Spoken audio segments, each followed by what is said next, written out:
शर्मा जी की बेटी। सरल, सुशील और शांत, ये क्वालिटी थी सरस्वती की, जो कि शर्मा जी की बहू थी। क्या है बहू, जब देखो तब किचन में खटर पटर करती रहती हो, लेकिन खाने को कुछ देती ही नहीं। कैसी बात कर रही हो पीयूष की अम्मा? सुबह से 4 कप चाय, 2 बार नाश्ता और इतनी सारी बहू के हाथ की नमकीन तो खा चुकी हो, फिर भी ऐसा बोल रही हो? अरे कुछ तो डरो ऊपर वाले से। तभी वहाँ पीयूष आ जाता है। क्या है सरस्वती, इतनी देर लगती है क्या टिफिन बनाने में? एक काम है घर का तुम्हारे पास, वो भी नहीं कर पाती हो वक्त पर। आपका टिफिन टेबल पर रखा है और नाश्ता भी, बाकी का सामान बेड पर रखा है और अब मैं मंदिर जा रही हूँ। सरस्वती मंदिर चली जाती है। उसके जाने के बाद घर में, यार माँ कैसी गवाह लड़के से शादी करा दिया है। मंदिर, पूजा, किचन और सास ससुर के सिवा इसे कुछ दिखता ही नहीं है कि कैसे खुद को स्मार्ट बनाकर रहना होता है, कैसे लोगों से जुड़ना है, बातें करनी है, ऐश करना है। अरे पैसा बचाओ, पैसा बचाओ, और कुछ आता ही नहीं इस लड़की को। जो क्वालिटी तू गलत तरीके से बता रहा है ना, दरअसल एक अच्छी गृहिणी की वही सारी अच्छाई होती है बेटा।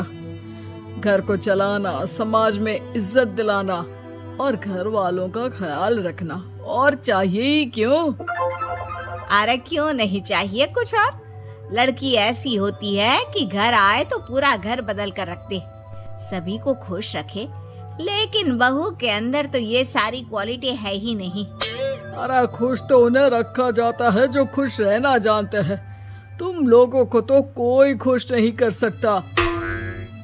पिताजी, अब आप ही लोग सोचिए, क्योंकि मैं किसी और से शादी करना चाहता हूँ। आप लोगों को बहू के साथ रहना है या मेरे साथ? क्योंकि मैं अब इसके साथ नहीं रह सकता। मैं बहू को नहीं छोड़ सकता। उसके मरते पिता को मैंने वादा किया था कि मैं उसे बेटी बनाकर रखूंगा। तो ठीक है ना माँ, तैयार कर ले अपना सामान, हम दोनों किसी और घर में रहने चलेंगे तेरी नई बहू के साथ। अरे हाँ बेटा, वही ठीक है, लेकिन मैं तेरे पिता के बिना भी तो नहीं रह सकती। तो मेरे बिना रह सकती हो? ठीक है, मैं अकेले ही चला जाता हूँ। बेटा वहाँ से चला जाता है, लेकिन सास का दिल नहीं लगता। बहू मंदिर से भी हो आती है और फिर, माँ, पिताजी, खाना लग गया है, खा लीजिए। हाँ हाँ, तुझे बस आता ही क्या है, खाना बनाना और खाना खिलाना। अरे सुन, मेरे सारे कपड़े पैक कर दे। क्यों माँ जी, कहीं जा रही हैं क्या? हाँ बेटे, ये अपने बेटे के साथ रहने जा रही है, लेकिन घबरा मत, तेरा पिता तेरे साथ है। बहू समझ नहीं पाती कि उसके साथ हो क्या रहा है, लेकिन फिर ससुर उसे सारी बात बता देता है। बेटा, ये नई बहू कब आ रही है? मुझसे घर का काम नहीं होता। वैसे भी तेरी पहली निकम्मी बीवी ने मुझे किसी काम का नहीं छोड़ा। माँ वो बस आने ही वाली है, और हाँ माँ, उसके आगे ना थोड़ा स्टैंडर्ड से रहना, क्योंकि वो थोड़े बड़े घर की लड़की है, उसका एक स्वैग है, स्वैग। तभी वहाँ एक बहुत सुंदर सी लंबी सी लड़की आती है। हे पीयूष, भागकर कैब से मेरा सामान ले आओ, और हाँ प्लीज एसी ऑन करके जाना। रीमा, ये मेरी माँ है।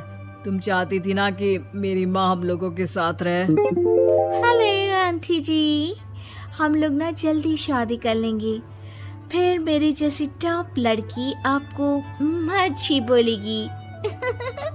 एक्साइटेड होंगी ना आप? पर नो इश्यू। पीयूष, सामान ले आओ ना, एंड आंटी आप पानी ले आइए प्लीज। माँ को तो समझ में ही नहीं आता कि वो क्या करे। वो बहू के लिए पानी लेकर आती है तो उसका पैर पर्दे में फंस जाता है और वो गिर जाती है। ओहो, पूरा पानी गिरा दिया। कांच का ग्लास क्यों छूती है जब हाथ पैर नहीं चलते? कितनी मुश्किल से मैंने और पीयूष ने ये गृहस्थी बनाने की कोशिश की है।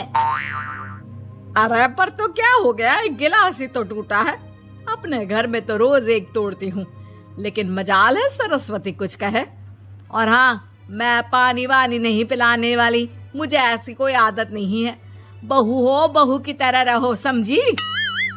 तभी वहाँ पीयूष आ जाता है, जिसे देख रीमा रोने लगती है। देख लो अपनी माँ को कैसी खरी खोटी सुना रही है। और अभी तो मैं आई हूँ, थक गई थी, बस पानी क्या मांग लिया। कह रही है बहू हो बहू की तरह रहो।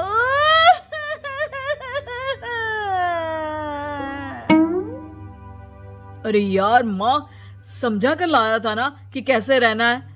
माँ ऐसा करोगी तो मैं भी नहीं रख पाऊंगा तुमको हमारे साथ। वैसे भी आप ये समझो कि रीमा ने खुद कहा था कि माँ को साथ रखना।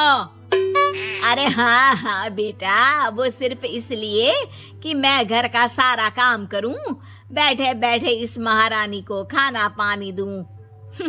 वैसे भी मैं जा रही हूँ, मुझे तो इस लड़की की शक्ल भी अच्छी नहीं लग रही। मेरी सरस्वती के आगे तो ये कुछ भी नहीं है। निकलो निकलो यहाँ से। मैंने सोचा था बिना पैसे का नौकर मिल जाएगा, लेकिन नहीं, कुछ लोगों को आदत होती है फ्री की रोटी खाने की। निकलो यहाँ से। पीयूष, धक्के के मार कर निकालो इस औरत को यहाँ से। अरे ये कैसी बात बोल रही हो रीमा, ये माँ है मेरी। माना थोड़ी जिद्दी है। अरे वाह बेटा वाह, अभी भी तुझे मेरी ही गलती दिख रही है ना। कोई बात नहीं। माँ वापस घर आ जाती है।